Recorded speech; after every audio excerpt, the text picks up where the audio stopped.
بنڈارا صاحب ہیں, یہ بھی ایگریکلچرسٹ ہیں, اور آصف پیر صاحب ہیں, chief executive systems limited. Kamran, میں نے یہ نام سارے اس لیے پڑھے ہیں تاکہ پتہ لگ جائے, ایک غالباً اس میں شاید میرے سے نام مس ہو گیا, عارف حبیب صاحب بھی اس کے اندر شامل ہیں. تو مطلب آپ کا نام نہیں ہے اس میں؟ میرا نام نہیں ہے اور آپ کا بھی نہیں ہے. نہیں, آپ کا تو پہلے ہونا چاہیے تھا, لیکن اب اس میں چلیں ٹھیک ہے, نام آپ نے بتا دیے. اب ایشو اس کے اندر یہ ہے, ان پرنسپل تو بالکل اس ملک کے اندر آپ کو پاکستان کی معیشت ایسی ہونی چاہیے کہ لوگوں کو روزگار ملے, جو لوگ روزگار ہے جن کے پاس, ان کی روزگار میں مزید اضافہ ہو, اس ملک میں گروتھ ہو. لیکن کیا اس موقع کے اوپر ڈو یو تھنک کہ ہم اس طرح کی پالیسیز اڈاپٹ کر سکتے ہیں جب آپ دیوالیہ ہونے کے قریب ہیں, جب آئی ایم ایف آپ سے کہہ رہا ہے کہ آپ اس طرح کی تمام جو پالیسیز ہیں ان کو کرٹیل کریں, اپنا جو انٹرسٹ ریٹ ہے اس میں بھی اضافہ کریں, اور باقی بھی ایسے اقدامات کریں جس سے آپ کی اکانومی سلو ڈاؤن ہو. تو یہ جو ٹاسک فورس ہے, سب سے پہلے کہ یہ کوئی شارٹ ٹرم کوئی ریسیپی دے گی, یہ لانگ ٹرم کے لیے انہوں نے بنائی, کیونکہ ابھی تک کی اگر بات کریں تو یہ تو اس سے ان لائن ود نہیں آئی ایم ایف کے پروگرام کی. دیکھیے, اس کے اندر دو چیزیں ہیں. ایک تو یہ کہ جب پرائیویٹ سیکٹر کے ممبران کو اس قسم کی ٹاسک فورس پہ لا کے بٹھا دیا جاتا ہے تو ڈیفینیٹلی ان کے اپنے بھی بزنس انٹرسٹ ہوتے ہیں, تو پھر وہ اپنا ایجنڈا لے کے ٹاسک فورس کے اوپر آ جاتے ہیں. اور اکثر ہم نے یہ دیکھا ہے کہ اس میں سے کچھ ایسے ممبران ہیں جو ہر پرائم منسٹر کی ٹاسک فورس میں رہے ہیں, ٹھیک ہے, اور پھر ان کا اپنا ایک ایجنڈا ہوتا ہے, اس کو وہ فالو کرتے ہیں. ایک تو اس کے اندر یہ ایشو آ گیا. دوسرا, جیسے آپ نے کہا کہ بھی حالات جو پاکستان کے چل رہے ہیں اس کے اندر اس طرح کی ٹاسک فورس کا بنانا وہ کیا ہو بھی سکتا ہے, اس کا کوئی فائدہ یا نہیں, خاص طور پر جس میں کنفلکٹنگ ویوز کے, ایک تو ہوتا ہے نا کہ ڈائیورجنٹ ویو ہوتا ہے, اچھی بات ہے, ڈسکشن ہوتی ہے, آپ ایک پوائنٹ آف ویو کے اوپر ایگری کرتے ہیں, یہ تو ایک چیز بڑی پازیٹیو ہوتی ہے. نیگیٹو چیز یہ کہ اس ٹاسک فورس کے اندر ایسے بھی ممبران ہیں جو ایک دوسرے کے ویو کو پسند ہی نہیں کرتے, ٹھیک ہے, تو اس قسم کے لوگوں کو ایک جگہ پہ لا کے بٹھا دینا, شہباز شریف صاحب کو اس کو چیئر کرنا. اب اس کا ایک ایک کر کے اس کا ٹی او آر جو ٹرمز آف ریفرنس ہیں, اس کے جو مقاصد اس کے انٹرنل ڈاکومنٹ میں بیان کیے گئے ہیں وہ کیا ہیں, وہ ڈسکس کر لیتے ہیں. پتہ چل جائے گا کہ کیا واقعی وزیر اعظم شہباز شریف صاحب کی جو سوچ ہے پاکستان کی اکانومی کے بارے میں, اس میں ایک کیا کلیئرٹی ہے, اس قسم کی کلیئرٹی ہے جو پاکستان کے موجودہ جو اکانومی کے حالات ہیں ان سے مطابقت رکھے. ان کا جو پہلا کامران ٹی او آر ہے, to review and suggest measures for ensuring fiscal discipline and reducing expenditure of government under all heads. اب پچھلے ہی ہفتے ہم نے جو پروگرام کیا تھا, جو نیشنل آسٹیرٹی کمیٹی بنی ہے, اس نے 800 ارب روپے پلس کی سیونگ کی ان کو پروپوزلز دی ہیں. تو جب وہ وہاں پہ آسٹیرٹی کمیٹی کا ان کے پاس باقاعدہ رپورٹ جا چکی ہے, تو اس ٹی او آر کو یہاں پہ ڈالنے کی کیا ضرورت ہے؟ کیا مطلب یہ سمجھ سے باہر ہے کہ کس طریقے سے یہ ہماری حکومت کام کر رہی ہے. اگر آپ دوسرا ٹی او آر دیکھ لیجئے, to examine measures for revenue enhancement including progress on point of sale scheme for bringing retail sector to tax net review of the real estate taxation, implementation of track and trace system, curbing smuggling and improving governance. اب یہاں پہ بھی آ جائیے, ایک revenue mobilisation commission بنایا ہوا ہے حکومت نے, جس کی سربراہی اشفاق تولا صاحب کو دی گئی ہے, اور ان کا جو سٹیٹس ہے وہ منسٹر آف سٹیٹ کا ہے. ایک پورا کمیشن ایک کام کے لیے بنا دیا آپ نے, وہ جو فنکشن جو کام ایک کمیشن نے کرنے وہ آپ نے یہاں پہ ڈال دیے. مطلب اس کی پھر مجھے کوئی سمجھ نہیں آ رہی کہ وزیر اعظم صاحب کو کیا پتہ نہیں کہ کمیشن کام کر رہا ہے, ایک چیز. دوسرا, انہوں نے کیا پروگرس پی او ایس کے اوپر کرنی کیا نہیں کرنی. ہم نے پچھلے پروگرام میں بتایا تھا کہ جو پی او ایس کی 1 روپے کی فی ہے وہ بھی ایف بی آر لے گیا تھا اپنے ذاتی, اپنے جو مفادات ہیں ان کے مالی, اس میں خرچ کرنے کے لیے. وہ بھلا اسحاق ڈار صاحب کا, انہوں نے ہماری خبر چھپنے کے بعد اس چیز کو رکوایا. تو اور پھر ٹیکسیشن جو ہے ریئل اسٹیٹ کی, جب منی بجٹ آپ لے کے آ رہے ہو تو پھر ٹیکسیشن تو اس وقت ہو جانی چاہیے تھی نا, بات کیا کرنی ہے آپ نے. اور دو چیزیں میں یہاں پہ کلیریفائی کر دوں, یہ جو ریٹیل سیکٹر اور دوسرا جو ہے آپ کا کنسٹرکشن اور ریئل اسٹیٹ سیکٹر, یہ دونوں آئی ایم ایف کے بہت قریب ہیں ایشوز, اور وہ اس کے اوپر حکومت سے باقاعدہ پروگرس آگے جو ہم چل کے اس پہ ذکر بھی کریں گے یہ کون کون سے ایریاز تھے جن کو ٹیکس کرنا چاہیے تھا اور انہوں نے نہیں کیا. اور تیسرا آپ اس کا ٹی او آر دیکھیے کہ جی to manage current account to achieve currency and external stability. اب یہ کام جو ہے وہ ایک تو اسٹیٹ بینک آف پاکستان کا مینڈیٹ ہے, ٹھیک ہے, اور اس کی آپ مثال یہاں سے لے لیجئے کہ جو ایکسٹرنل سیکٹر کے ایشوز تھے ادر دین فائنینسنگ, اس طرح کے جو معاملات ایکسچینج ریٹ کے, آئی ایم ایف نے حکومت سے وزارت خزانہ سے اس موضوع پہ بات ہی نہیں کی مذاکرات کے دوران. تمام جو ڈسکشنز ہوتی رہی وہ اسٹیٹ بینک آف پاکستان کے ساتھ ہوتی رہی. تو جب وزیر اعظم پاکستان بیٹھیں گے وہاں پہ ایکسچینج ریٹ آئے گا اور کوئی پارٹیسپینٹ یہ کہہ دے گا جی کہ ہمیں تو ڈالر وارے کھاتا ہے 225 کا, آج 265 کا ہے, تو کیا پھر وہ جو ریکمنڈیشن دیتے کہ ٹاسک فورس کے اس کو 225 روپے پہ لے آئے, تو کیا یہ اسٹیٹ بینک کی اٹانومی کے اوپر ایک بہت بڑا سوالیہ نشان نہیں آ جائے گا. ایکسپورٹ انہینسمنٹ کی بات کر رہی ہے, اچھی بات ہے, اس کے اوپر پلاننگ کمیشن پہلے ہی یہ کام کر رہے ہیں, انہوں نے اس کے اوپر ایک ٹاسک فورس اپنی بنائی ہوئی ہے پلاننگ کمیشن. حالانکہ وہ الگ بات ہے کہ انہوں نے جو وہ بجلی اور کی قیمتیں اب وہ ان کو سبسڈی پہ ڈرا کیے, تو اس پہ وہ ٹھیک ہے, اس کے اوپر میرا رو رہے ہیں ایکسپورٹرز جو ہے نا. چلیں تو ان کو رونا اس لیے بنتا ہے کہ ان کو 40 سال ہو گئے ایکسپورٹرز کو یہ سبسڈیز کے اوپر زندہ رہیں گے, یا ان کو جو ٹیرف ڈیوٹی فری سٹیٹس ملا ہوا ہے ای یو سے, امریکہ سے ملا ہے ماضی میں, اسی کے اوپر زندہ رہیں گے, یا کچھ کام بھی کریں گے یہ لوگ. نہیں کام کر سکتے تو اپنا بزنس بند کر کے کوئی اور شروع کر لیں یہ لوگ. پھر ٹھیک ہے, اگلا ان کا TORG to expedite inflow of potential investment and address the issues impeding foreign investment. یہ بڑا امپورٹنٹ ہے. آج جو فارن انویسٹر پاکستان میں کام کر رہا ہے, میری کچھ ڈپلومیٹک سورسز سے ملاقاتیں ہوئی, ویسٹرن جو ہیں اور چائنیز بھی, وہ ایک ان کا سب سے بڑا کنسرن یہ ہے کہ جو پہلے ہی سرمایہ کاری پاکستان میں ہو چکی ہے اور اس کا جو منافع ایز پر دیئر ایگریمنٹس انہوں نے ملک سے باہر لے کے جانا, وہ تو ہم نے روکا ہوا ہے, تو وہ تو پہلے ہی یہاں سے بھاگنے کی کوشش کر رہے ہیں. تو اس میں کوئی آپ کو راکٹ سائنس یا آپ کو کوئی ٹاسک فورس چاہیے آپ کو بتانے کے لیے کہ جو فارن انویسٹمنٹ کو آپ نے کیسے فیسیلیٹیٹ کرنا ہے. اب مجھے اگین اس کی یہاں پہ سمجھ نہیں آ رہی. اس میں دو چیزیں میں بھی ایڈ کرتا چلوں. دیکھیں, میری آپ وہ بات کر رہے تھے نا, ایک اہم جو ملک ہے دنیا کا, ان کے سفیر سے بات ہو رہی تھی اسی فارن انویسٹمنٹ کے حوالے سے, اور انہوں نے بڑا واضح کہا کہ آپ کیسے تصور کر سکتے ہیں کہ دیکھیں فارن انویسٹمنٹ کے لیے ایک تو آپ کو چاہیے کنسسٹنسی اپنی پالیسیز میں, پولیٹیکل سٹیبلٹی چاہیے, پھر قانون کی عملداری چاہیے. اور اس ملک میں وہ انہوں نے سوال کیا کہ کیا اس ملک میں وہ تمام انوائرمنٹ موجود ہے. سیکنڈلی جو آپ نے بات کی نا, اب تو ویسٹرن کمپنیز کو تو بھول جائیں.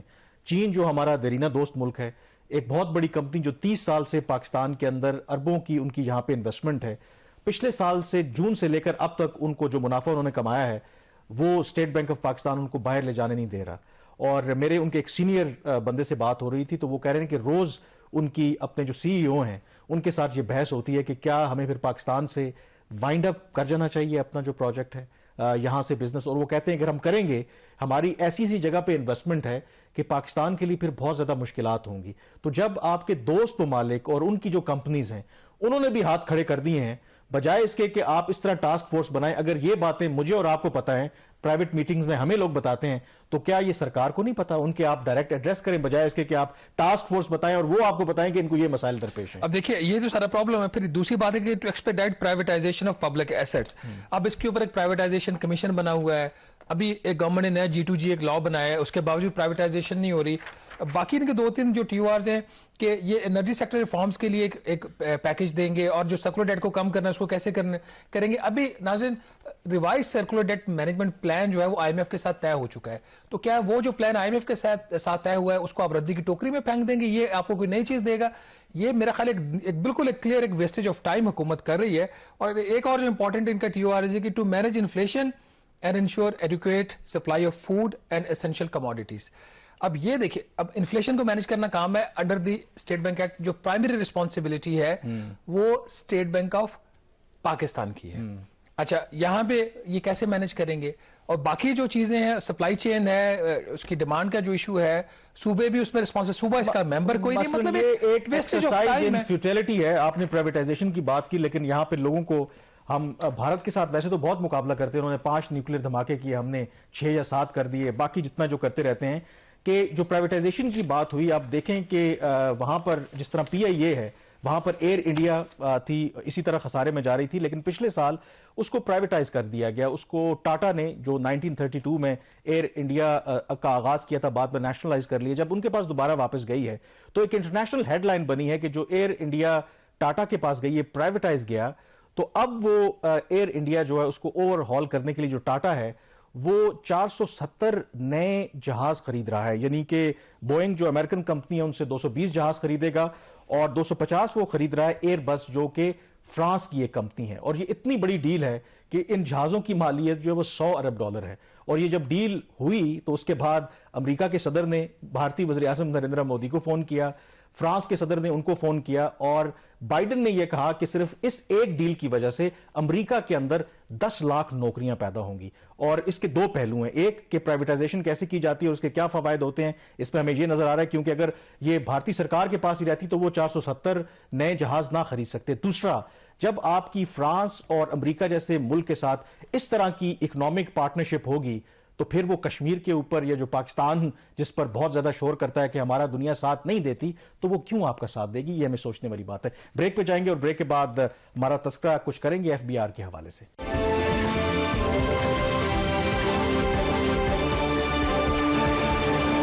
جی بریک کے بعد ایک دفعہ پھر آپ کو خوش آمدید کہتے ہیں. ایک طرف ملک جو ہے معاشی بدحالی کا شکار ہے, دیوالیہ ہونے کی باتیں ہو رہی ہیں, اسی وجہ سے منی بجٹ بھی آیا ہے, مہنگائی کا ایک نیا طوفان ہے, اور نیشنل آسٹیرٹی کمیٹی جس کا ہم نے ذکر کیا تھا وہ بھی اپنی تجاویز دے رہے ہیں کہ حکومت کو اپنے اخراجات کم کرنے ہیں, جو گاڑیاں ہیں SUVs وہ کوئی بھی سرکاری جو ملازم ہے وہ استعمال نہ کرے.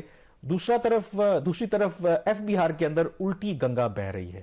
جناب, اس ساری صورتحال کے اندر قرضوں کے پیسے سے FBR جو ہے وہ اربوں روپے کی نئی جو گاڑیاں ہیں وہ لینے کا انہوں نے منصوبہ بنایا ہے. تو شہباز, یہ مجھے سمجھ نہیں آتی کہ ایک طرف ٹاسک فورس کا بھی ہم نے جیسے ذکر کیا, نیشنل آسٹیرٹی کمیٹی بھی بنائی ہے, اور پھر اتنا رونا ہے ہمارا کہ ہمارا ٹیکس کی جو کلیکشن ہے وہ کم ہے, تو یہ FBR یہ کیا منصوبہ ہے ان کا کہ یہ اربوں روپے خرچ کر کے ایک ایسے موقع پر جب ہمیں ایک ایک پائی کی ضرورت ہے وہ گاڑیاں لینے کا منصوبہ بنا رہی ہے؟ کیا ایشو؟ دیکھیے, FBR جو ایک ایسے قلعے میں رہتا ہے جو ہے تو آپ کے کانسٹیٹیوشن ایونیو کے اوپر, لیکن انہوں نے اس کے ہر طرف سے اس کو بند کر دیا ہے. اسی ہفتے 2 ہمارے بڑے سینئر جرنلسٹ جن کا کم از کم جرنلزم میں کوئی 20 سے 25 سال کا ایکسپیرینس ہے, وہ جب FBR گئے تو ان کو سیکیورٹی کے لوگوں نے باقاعدہ چیز کیا کہ یہ کس سے ملتے ہیں, کیا ہوتے ہیں, کیونکہ FBR کے اندر ایسا شاندار کام ہو رہا ہے, کوئی ایسا وہاں پہ کوئی چیز بن رہی ہے جسے پاکستان کی اکانومی ٹھیک ہو جائے گی. ٹیکس ٹو GDP ریشو ابھی جو FBR کی 8.5% ہے وہ صحافیوں کو چیز کرنے کے بعد وہ 17% ہو جائے گی, اور ملک کے تمام مسائل جو حل ہو جائیں گے. ہو سکتا ہے اتنی سیکیورٹی بڑھا دی ہے, کوئی نیوکلیر بم بنا رہے ہوں تاکہ جو ٹیکس لوگ نہیں دے رہے ان کے اوپر دھمکی لگائیں, ان کے اوپر گرائیں کہ ٹیکس دو. ہو سکتا ہے یہ کام کر رہے ہوں. اب سینئر لوگوں کو بھی اگر ان کو نہیں ہے تو اب ان کا اندر جب ہم چیز کھولتے ہیں ہمیں پتہ چلتا ہے کہ یہ سختی کیوں ہے, بعد میں کوئی چیز نکالتے ہیں تو کوئی اور نکل آتا ہے. تو یہاں پہ بھی ناظرین اس ہفتے کچھ ایسا ہی کام ہوا. FBR نے ایک منصوبہ بنایا ہے 155 لگژری گاڑیاں خریدنے کا, اور ان کی جو قیمت FBR کے اپنے جو دستاویزات ہیں اس کے مطابق کوئی 1 ارب اور 63 کروڑ روپیہ ہوگی. جی 1 ارب 63 کروڑ روپے کی کوئی 155 گاڑیاں FBR خریدنا چاہ رہا ہے. اور کس لیے خریدنا چاہ رہا ہے؟ وہ کہہ رہے جی سے ہم ٹیکس پیئرز کی فیسیلیٹیشن کرنا چاہتے ہیں, کیونکہ لوگ اپنے گوشوارے نہیں جمع کروا پاتے, ان کو FBR سے بڑے مسائل ہیں, تو بجائے کہ وہ FBR کے پاس آئے, FBR کے لوگ لگژری گاڑیوں میں بیٹھیں گے اور ان کے گھروں میں دور دراز علاقوں میں ان کے پاس جائیں گے, جی آپ کا کوئی مسئلہ تو نہیں ہے, ہم لگژری گاڑی میں بیٹھ کے اپنا آپ کا جو مسئلہ ہے اس کو حل کرنے آ رہے ہیں. لیکن اس میں جو ایک بڑی ہی ایک افسوسناک پہلو اس ساری چیز کا ہے کہ ایک $40 کروڑ کا قرضہ پاکستان نے 3-4 سال پہلے ورلڈ بینک سے لیا تھا. یہ جو پیسہ گاڑیاں خریدنے کے لیے وہاں سے نکالنے کا انہوں نے FBR نے منصوبہ بنایا تھا. ہم نے ایکسپریس ٹریبیون میں کل اس کے اوپر خبر کی. خبر چھپنے کے بعد اس کے اوپر پھر وزیر اعظم پاکستان شہباز شریف صاحب نے اس کا نوٹس لیا اور چیئرمین FBR کو یہ ہدایات جاری کی کہ اس منصوبے کو فوری طور پر روکا جائے. اور اس کا جو ایون کا جو کانسیپٹ ہے اس ساری چیز کا, اگر اس کے اوپر بھی ہم بات کر لیں, FBR کا یہ خیال ہے کہ ان کو یہ گاڑیاں اس لیے چاہیے کہ لوگوں کی فیسیلیٹیشن کرنی ہے جس طریقے سے نادرا کرتا ہے. اب سوال یہاں پہ یہ پیدا ہوتا ہے کہ جو $40 کروڑ کا قرضہ ورلڈ بینک سے لیا گیا تھا وہ اس کا مقصد یہ تھا کہ FBR کو ڈیجیٹل کرنا ہے, جو ٹیکس پیئر ہے اور ٹیکس کلیکٹر ہے اس کے درمیان جو ایک رابطہ ہے اس کو ختم کرنا ہے. یہ نہیں کہ اس کے دروازے پہ جائے, بہانہ تو ہے یہ دروازے والا, اصل میں تو گاڑیاں یہ کس کی شاید گھروں میں جائیں گی, ہمیں نہیں پتا کیا اس کا یہ کرتے ہیں اور کس قسم کی یہ گاڑیاں ہیں. ایون کہ جو دستاویزات پلاننگ کمیشن میں جمع کروائیں گی ان گاڑیوں کو خریدنے کے لیے, کیونکہ یہ کسی منصوبے کے تحت ترقیاتی منصوبے کے تحت یہ گاڑیاں خریدی جائیں گی, ان دستاویزات میں اس قسم کی کوئی تفصیل نہیں دی گئی کہ گاڑی کی نیچر کیا ہوگی, اس کا میک کیا ہوگا. وہاں پہ جو لکھا ہوا ہے وہ صرف یہ لکھا ہوا ہے کہ 1500 cc سے لے کے 3000 cc تک کی گاڑی خریدی جائے گی اور 155 گاڑیاں خریدی جائیں گی. ہر گاڑی کی انہوں نے جو قیمت لگائی اس ڈاکیومنٹ میں وہ $47,000 ہے. تو کامران اس میں انٹرسٹنگ آسپیکٹ یہ ہے کہ جب یہ خبر چھپی تو پہلے تو میں نے ان سے کل پرسوں رابطہ کیا جی کہ آپ اس کے اوپر ورژن دیں, میں یہ خبر کر رہا ہوں, تو مجھے تو انہوں نے اس کے اوپر آج تک کوئی ورژن نہیں دیا. اچھا, جب یہ خبر چھپی تو انہوں نے کہیں ان کی بات ہوئی چیئرمین FBR کی پارلیمنٹ میں کل صحافی, انہوں نے کہا جی وہ نہیں, وہ لگژری گاڑیاں ہیں نہیں ہیں, وہ وینز ہیں, تو اس کا تو مقصد ہی ہمارا کچھ اور تھا, اس کو کسی اور طریقے سے اس کو دیکھا گیا ہے. بہرحال خبر چھپنے کے بعد وزیر اعظم کے آفس نے اس کا نوٹس لیا اور پلاننگ کمیشن کو بھی منع کر دیا گیا کہ یہ میٹنگ نہیں ہوگی. اب پرائم منسٹر جو ہیں وہ اس کا باقاعدہ ریویو کریں گے اس سارے منصوبے کا کہ اس کی ضرورت ہے یا نہیں ہے. ایک چیز یہاں پہ میں کلیریفائی کر دوں, جب $40 کروڑ کا اوریجنل پروگرام یا پروجیکٹ سائن ہوا تھا چند سال پہلے, تو اس میں کوئی بھی گاڑی خریدنے کے لیے کوئی پیسہ نہیں تھا. انہوں نے کیا یہ کہ اس پروجیکٹ کے 2 کمپوننٹ تھے, ایک $320 ملین کا تھا, اس میں پروگرس ہونی تھی, ڈیولپمنٹ, وہ ایک لنکڈ انڈیکیٹر ان کا ہوتا ہے, کوئی کام ہوگا تو پیسہ ریلیز ہوگا, اور ایک $80 ملین انہوں نے رکھے تھے. ان کا آپ کو پتا ہے کہ بہت بڑی ڈیٹا ہیکنگ بھی ہوئی تھی, ان کا جو انفراسٹرکچر ہے انفارمیشن ٹیکنالوجی کو بالکل آبسولیٹ ہے, تو اس کو ریپلیس کرنے کے لیے $80 ملین رکھا تھا. اب گاڑیوں کی تو گنجائش نہیں تھی, ہم نے کیا کیا سوچیں, ہم نے یہ کیا FBR نے کہ جو $320 ملین کا کمپوننٹ تھا اس میں $10 ملین کی سیونگ دکھائی, اور وہ سیونگ انہوں نے اس طرف ڈائیورٹ کر دی کہ جو سے اب ہم گاڑیاں خریدیں گے. یہ ہماری لیکن آپ نے ان کا پلان جو ہے وہ کامیاب فی الحال تو نہیں ہونے دیا. اس کا مطلب ہے کہ پابندی انہوں نے ٹھیک آپ پہ لگائی کہ اچھی بھلی وہ 155 گاڑیاں خرید رہے تھے, ماشاءاللہ سے کوئی جو FBR کا سر اتنی محنت کرتے ہیں تو اچھی, اگر ان کو کوئی SUV گاڑی اگر وہ مطلب انجوائے کرتے تو آپ نے جو ہے نا اس مشکل مطلب ان کے لیے مشکل پیدا کر دی. اس سے پہلے بھی پچھلے ہفتے بھی آپ نے یہی کام کیا, جو کوئی ان کی الاؤنس وہ دینا تھا وہ بھی آپ نے کہہ کے وہ رکوا دیا آپ نے خبر کر کے, اور یہ بھی انہوں نے آپ نے کام کیا. لیکن میرے پہ ایک تو FBR میں جانے پہ میرے پہ پابندی کوئی نہیں ہے. اچھا ابھی نہیں ہے, مطلب ابھی تک تو نہیں ہے, اب پتہ نہیں منڈے سے لگ جائے تو مجھے نہیں پتا. یا تو آپ پہ پابندی لگ جائے گی کمپلیٹلی کہ آپ وہ ریڈ زون میں ہی داخل نہ ہو, یا دوسرا یہ ہے کہ چیئرمین FBR جو ہے وہ ساتھ والا آپ کو کمرہ بھی دے دیں گے, شہباز صاحب آپ ادھر بیٹھ جائیں. نہیں, وہ تیسرا کام کریں گے, اس کو اندر آنے تو اس کے ساتھ ایک پولیس ان کا جو اپنا سیکورٹی والا ہے اس کی وردی بھی وہ فوجیوں والی انہوں نے رکھی ہوئی ہے, وہ بندہ آپ کے پیچھے پیچھے جائے گا آپ جدھر جائیں گے. لیکن اچھا اس میں ایک اور بڑی انٹرسٹنگ چیز ہے, ڈیجیٹل FBR کا یہ پروجیکٹ تھا $40 کروڑ کا, جس میں ٹیکس پیئر سے کوئی کانٹیکٹ ہونا ہی نہیں تھا, چونکہ گاڑیاں خریدنی تھی, کسی کے استعمال میں آنی تھی, تو انہوں نے کہا جی نہیں ہم ڈور ٹو ڈور جائیں گے. اسی طریقے کا نظام یہاں پہ ہے. آپ کا کیا خیال ہے کہ خبر لینے کے لیے آپ کو FBR جانے کی ضرورت پڑتی ہے یا وزارت خزانہ کی ضرورت پڑتی ہے؟ اور آپ خبر ایسے روک سکتے ہیں, آپ ایسے خبر روک سکتے ہیں تو روک لیں. ہاں بالکل صحیح. لیکن ورلڈ بینک اس سے پہلے آپ آئیں, مجھے دیکھیں آن اے سیریس نوٹ, اس وقت جب ملک جس مشکل صورتحال سے دوچار ہے, ٹھیک ہے for the time being prime minister office نے اس پہ ایکشن لیا, انٹرونشن کیے کہ وہ ریویو کریں گے, بٹ یہ جس کا بھی پروپوزل ہے اس موجودہ صورتحال میں, میرے خیال میں تو جس نے بھی پروپوزل آیا ان کے خلاف ایکشن ہونا چاہیے. کیا ان کو ملک کے حالات کا پتہ نہیں ہے؟ آپ اس آئیڈیا کو کیسے سیل کر سکتے ہیں کہ جی ہم 155 نئی گاڑیاں خریدیں جب ملک جو ہے دیوالیہ ہونے کے قریب ہے؟ ان کے خلاف کارروائی میرے خیال میں تو ہونی چاہیے. دیکھیے اب مسئلہ یہی ہے کہ ڈار صاحب نے بھی پچھلے ہفتے جب ہم نے وہ خبر کی کہ جو $1 اکٹھا ہوتا ہے آپ کی رسیدوں کے اوپر, اس کو ڈائیورٹ انہوں نے کر دیا اپنے الاؤنسز لینے کے لیے, 30 سے 40 ہزار روپے ممبران FBR کے اور چیئرمین ان سب کے لیے, اور باقی ان کے جو لوازمات تھے اس کے لیے. تو اس پہ انہوں نے رکوا تو دیا بٹ کوئی ایکشن نہیں لیا. اور یہاں پہ بھی جو ہے پرائم منسٹر آفس نے کل اس کو رکوا تو دیا for the time being, but action نہیں لیا. جب تک ان لوگوں کو ایگزامپل نہیں بنایا جائے گا یہ کام اسی طریقے سے ہوتا رہے گا. ورلڈ بینک کا کیا رد عمل ہے؟ اب یہ چونکہ اس میں ورلڈ بینک کا پیسہ ہے اور ایک ہسٹری ہے, جب یہ 2019 میں اس پروگرام کے اوپر نیگوشیشن سٹارٹ ہوئی تھی تو میں نے اس وقت اس کو بہت اس کی مخالفت کی تھی, اس گراؤنڈ پہ مخالفت کی تھی کہ خدا را یہ قرضہ مت لیں. ماضی میں اسی طرح کا کامران ایک پروجیکٹ آیا تھا جنرل مشرف کے دور میں, اس وقت اس کی ویلیو تھی $149 ملین, اس میں ڈیفٹ کا بھی جو اس میں ڈیفٹ ہوتی تھی UK کا بھی کوئی $24-25 ملین کی اس میں گرانٹ تھی. وہ تمام کا تمام پیسہ بجائے کوئی ریفارم یا اصلاحات ہونے کے FBR کے, گاڑیاں خریدنے میں, کمپیوٹرز خریدنے میں, کیپیسٹی بلڈنگ میں, اس طرح کے کاموں پہ ضائع کیا گیا. تو یہاں پہ ورلڈ بینک میڈ شیور کہ اس میں کوئی اس قسم کا پیسہ نہ رکھا جائے. لیکن اس سے باوجود بھی یہ $155 ارب کا اس پہ ایک سامنے چیز آ گئی. تو ناظرین اس کے اوپر ورلڈ بینک نے بھی ہمیں اس کے اوپر رسپانس دیا اس خبر کے اوپر. تو یہاں پہ ورلڈ بینک بھی حیران ہے کہ 155 گاڑیاں کہاں سے آ گئی.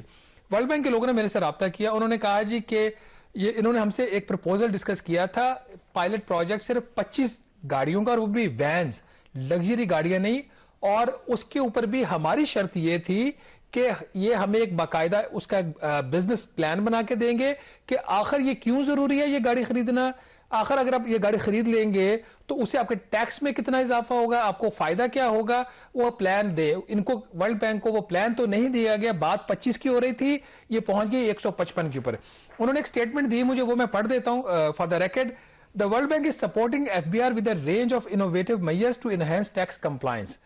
The World Bank has discussed with FBR the possibility. انہوں نے جو لفظ یہاں پہ استعمال کیا ہے, the World Bank has discussed with FBR the possibility of financing a pilot of up to 25 mobile field office vans